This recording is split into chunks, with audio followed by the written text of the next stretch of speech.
Aye, we give you the facts. It's not what you think. Popeye Newsling, Young King, 1 yard, bless. Good morning, Popeye. Grandma watch Popeyes every morning and every night. Greetings, viewers and subscribers. PNL Patreon family birthday shout out to those two princesses on your screen. That's Gianna and Genesis. Princess Gianna and Princess Genesis. You're celebrating your birthday today. Let's hope that today you're going to be having a wonderful birthday and may you live to see a whole heap more. Also, Queen Marcia Griffith's sons. Today is your birthday as well. Here is hoping that today you're going to be having a wonderful birthday and may you live to see lots more. So in yesterday's video, I spoke to a lady. Her house was burnt down early Saturday morning. Now, I saw the comments and some persons were saying that the lady should have called the fire department. Listen again to what the lady said, and I think this is the reason why she didn't bother to call the fire department. She called the Adelphi police station instead. Listen this. My big son called me and he said, Mommy, me house flat. So him live across from the house, over my auntie yard. So who did in the house? Who did in the house? Nobody know in there, because sometimes nobody know in there. Because maybe them feel say my son could have been in there. At least then see when time I left with him. Yes. So they couldn't believe say they in there. Then just claim say them bad and then like me house a fire and burn it down flat. So you heard that. Her big son called her and told her that her house was flat. In other words, by the time she would have gotten the call, the house was burnt down flat. So the lady, she called the Adelphi police station. Listen to this and let's talk about the action or lack of action of the police who got the call. Listen to this and listen carefully. At the same time, I get the call, the 3 o'clock region.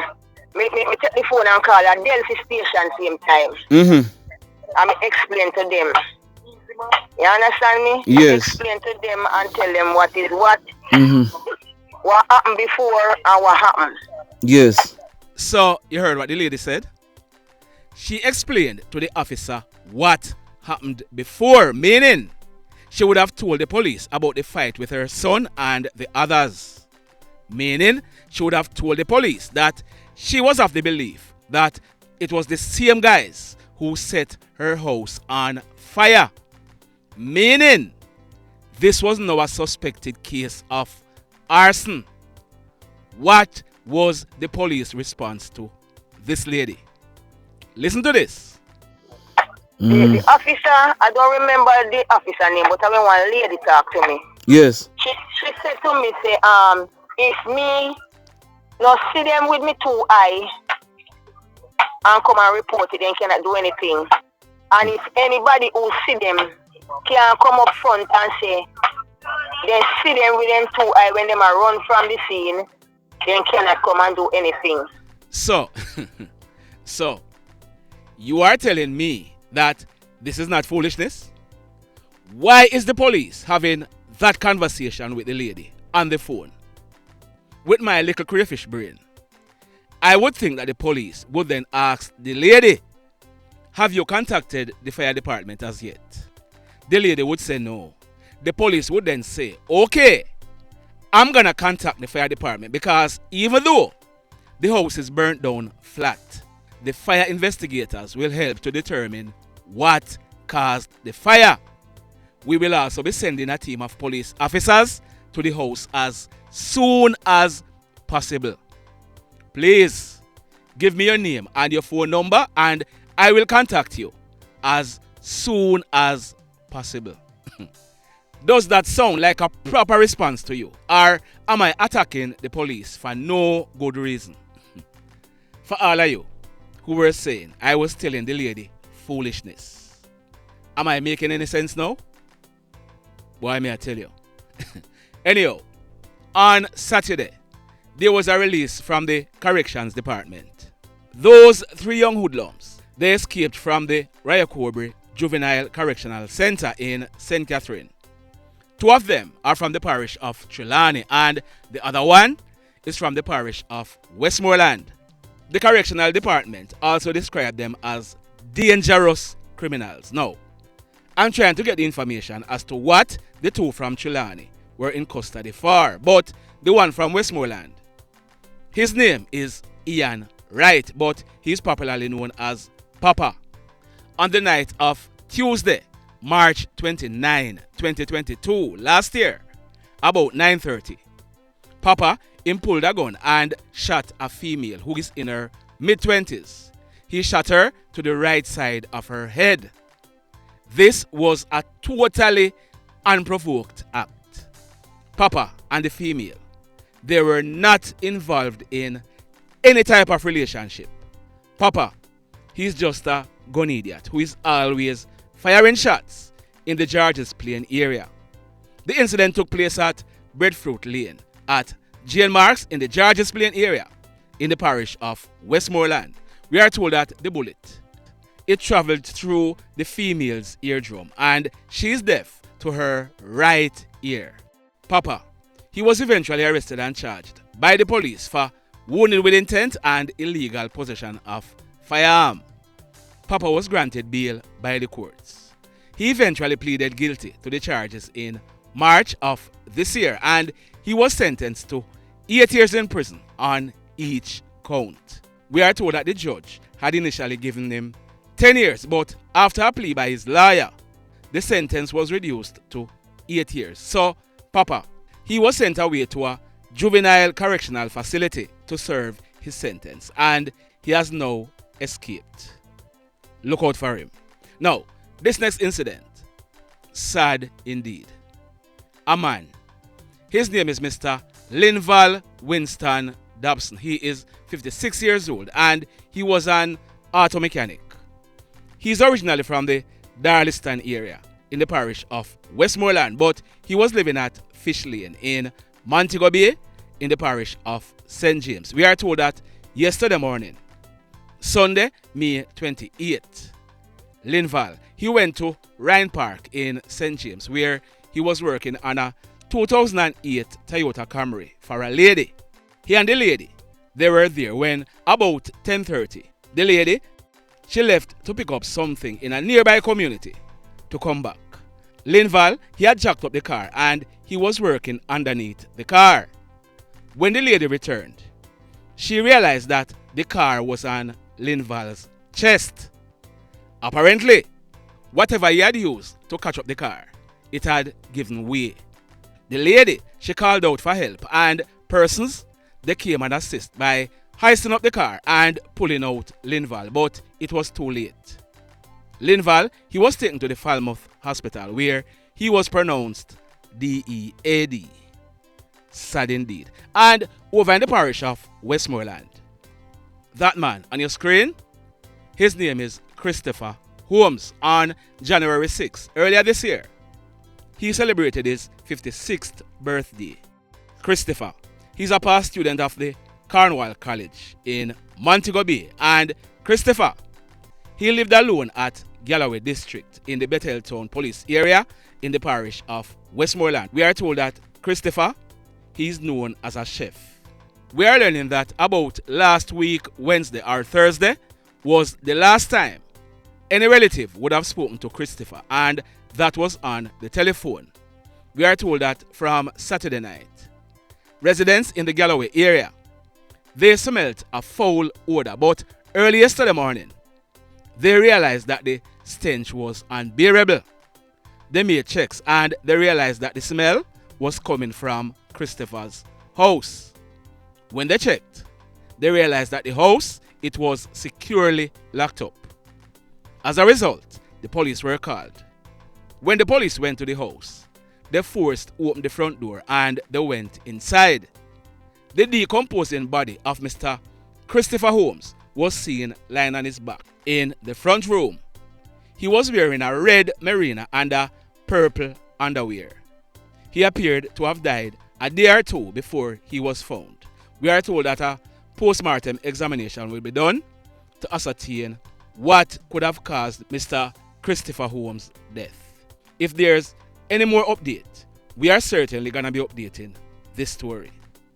sad indeed. Now, on the night of Tuesday, August 16, 2022, about 9 o'clock, a party was being held right in the vicinity of the Fesco gas station on Bodles Crescent in the Old Harbour area of St. Catherine.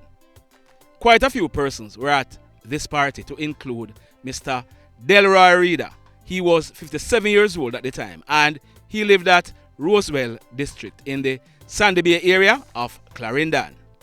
We are learning that persons were at the party having a jolly good time when a blue Toyota Isis motorcar drove up and stopped. It was soon realized that the guys who were in the Isis, they weren't there to enjoy the party. They were there to make dopey. 3 hoodlums jumped out of the car with guns in hands. The hoodlums, they opened gunfire hitting 2 men. One of them, 57-year-old Mr. Delroy Reader. He received gunshot wounds to his upper body, and a 35-year-old man known as Jesse. He received gunshot wounds to his lower body. The hoodlums, they then jumped back into the waiting Toyota Isis and made good their escape. The 2 men who were shot, they were rushed to the Mayhem hospital by the police, where Mr. Delroy Reader, he was pronounced DEAD, and Jesse, he was treated and admitted. We are told that when the police processed this crime scene, 25 9mm spent shells were recovered from the scene. So the police, they commenced investigation. Now, earlier this year, on March 8th, a guy named Andrew Smith, he's popularly known as ROCKA. He's now 37 years old, and he's living at Rosehill in the parish of Manchester. ROCKA, he was picked up by the police and he was charged for some gun-related offenses. It was while ROCKA was in police custody. The police received information that he was one of the shooters that had killed Delroy and injured Jesse. Following further investigation by the police, he was charged. Andrew Smith, also known as ROCKA, he was charged by the police for murder, wounded with intent, and other gun-related charges. So he'll be going to the courts shortly. And talking about party being shut up, 2 men and 1 woman were shot at a party early yesterday evening. But before I tell you about that incident, let me ask you something. Let me ask you something. Have you hit on the love button as yet? If you have not yet done so, remember to hit on it. Also, if you are over here watching our videos and you have not yet subscribed, hit on the subscribe button as also. Hit on the notification bell. Then click all, so that whenever we drop a new video, you will be the first to be notified. And if you notice, yeah man, you must have noticed, we are now over 181,000 subscribers. We need less than 19,000 to reach the 200,000 mark. Tell a friend to come over here, so come subscribe. Alright? Now, in the final story for today, this one took place yesterday evening, Sunday, May 28th, about 6:30. It took place along Mystic Way, Trelawney West in Waterford in the parish of St. Catherine. We are learning that a man, his name is Jason Ivy, but he's popularly known as MEDZ. He was born on May 28, 1983. MEDZ was a mechanic and he lived in the same Trelawney West area of Waterford. So MEDZ, he celebrated his 40th birthday yesterday. He decided on inviting over some friends to come and play dominoes and drink 2 juice on his birthday. But Hoodlums decided that this was the last birthday MEDZ was gonna live to see. While they were there enjoying themselves, 2 hoodlums pounced. The hoodlums, they were armed with handguns. They opened gunfire hitting 3 people. MEDZ, he received gunshot wounds to his head and his upper body. A 67-year-old lady, Miss Nicely Johnson, she's a domestic helper of the same Waterford area. She received gunshot wounds to her back and her abdomen. Miss Johnson and MEDZ, they died as a result. A 47-year-old man, he received gunshot wounds to his right hand, his left shoulder, his left cheek, and his right hip. He was rushed to a nearby hospital where he was treated and admitted in a serious condition. We are told that when the police processed this crime scene, 15 9mm spent shells were recovered from the scene. Not even a birthday party is safe in Jamaica. The mayhem continues. Blessed love, everybody. Tell a friend for tell a friend for tell a friend about Popeye Newslink and PNL Blog TV. Like, subscribe and share. Quicksilver sing, if we just unite, what a country this will be. If we just unite, Jamaica live in unity. If we just unite, what a country this will be. If we just unite, Jamaica live in unity. Hey, crime it a mash up Jamaica, criminals them a mash up Jamaica. Jamaicans mash up Jamaica. Oh Jamaica, me sweet Jamaica. Crime it a mash up Jamaica, criminals them a mash up Jamaica. Jamaicans mash up Jamaica. Oh Jamaica, me sweet Jamaica. I coulda sunshine or rain, Jamaica, no problem, no pain. Rude boy them block out can't tame, but me want me country back, give me country back. To the street and the lane, everybody them start complain. Bloodshed, what a shame, but me want me country back, give me country back. Crime it a mash up Jamaica, criminals them a mash up Jamaica. Jamaicans mash up Jamaica. Oh Jamaica, me sweet Jamaica. Crime it a mash up Jamaica, criminals them a mash up Jamaica. Jamaicans mash up Jamaica. Oh Jamaica, me sweet Jamaica. Jamaica, Jamaica, the land of the sun. Jamaica become now the land of the gun. East and north and south when we turn. Country and town, man a pay blood a run. Murder, don't you baby me hear them a murder. Cut it out, tell them no gonna further. Man a dead like cans and bird, yeah. Who no listen them a word, yeah. Crime it a mash up Jamaica, criminals them a